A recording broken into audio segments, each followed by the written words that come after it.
Everyone, welcome back to another video from tasty foodies farm.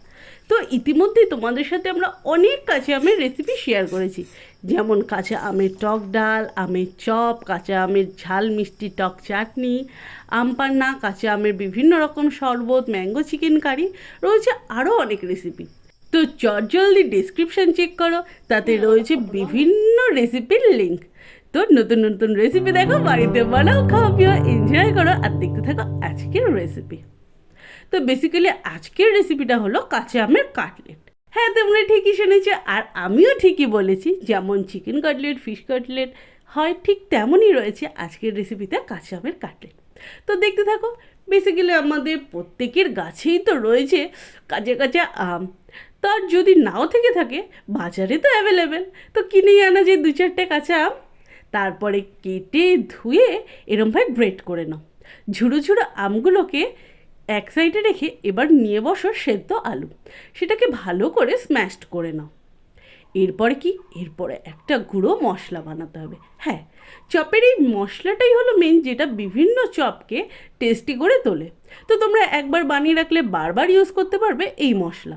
তো এতে কি দিয়েছি, দিয়ে দিয়েছি শুকনো লঙ্কা, গোটা ধনে, জিরে এবং মৌরি। ভালো করে টেলে নিয়ে নিচ্ছি একটা পাত্রে, ঠান্ডা করে গুঁড়ো করে নেব। এরপর কড়াইতে দিয়ে দিয়েছি অল্প তেল, এখানে আমি সর্ষের তেল ইউজ করেছি।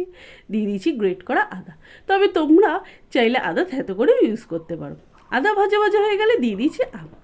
তো এখানে একটা ট্রিক্স বলে দিই তোমাদের, যদি তোমরা আমটাকে ঘষার পরে চিপে রসটা ফেলে দাও, তাহলে আমটা তাড়াতাড়ি ভাজা ভাজা হয়ে যাবে। আদারওয়াইজ অনেক সময় লাগবে এবং একটা জলো জলো ভাব থাকবে।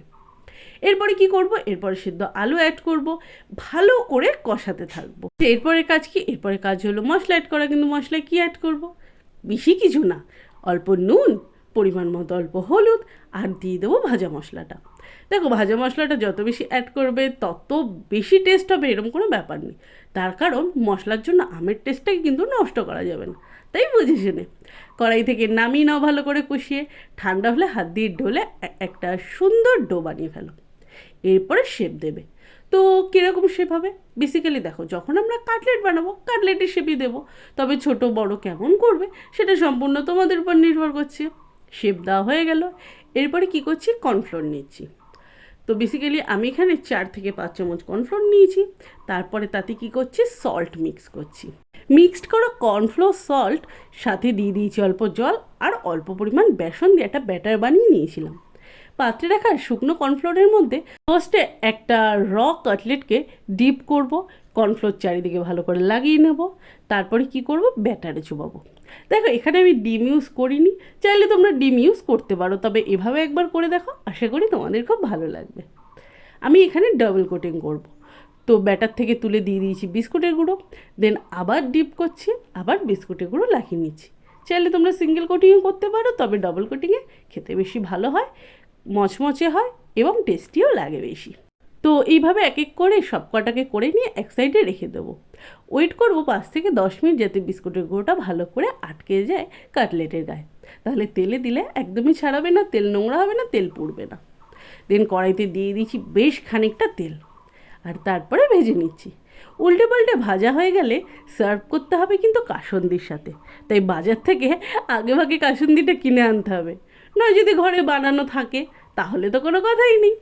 তো কাসুন্দি শসার সাথে সার্ভ করছি আমার খুব পছন্দের কাঁচা আমের কাটলেট। আশা করি রেসিপিটা তোমাদের ভালো লাগলো। তোমরা বাড়িতে অবশ্যই বানাবে, ট্রাই করবে, খেয়ে দেখবে কেমন লাগে এবং কমেন্ট বক্সে অবশ্যই জানাবে রেসিপিটা তোমাদের কেমন লাগলো। আমাদের কষ্ট একটুও তোমাদের ভালো লাগলে প্লিজ লাইক করো। Don't forget to subscribe.